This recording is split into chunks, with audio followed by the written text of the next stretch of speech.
Това ще бъде тежестта. Невероятни емоции, наистина. Невероятни емоции виждаме от Карлос Насар и трудно можем да очакваме каквото и да било различно.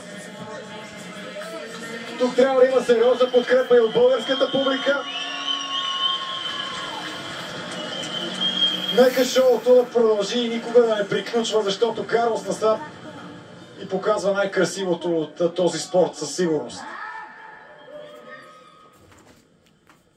Мамо, кое си бърз тук? Какво имаш?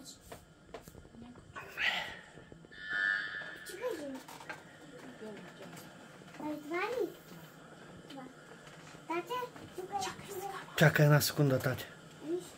Моля те. Кой живееш така, паш? Айде, бе! Отново обръщане като по учебник. Това. Мамо, кой играе? Браво! О, звяр! Истински звяр Карлос Насар! Феноменално представяне! Така се завършва състезание, така се прави. Браво! Едно голямо браво за Карлос Насар, спортист на годината на България за 2024 година. Със същия рекорд от точки, с който в момента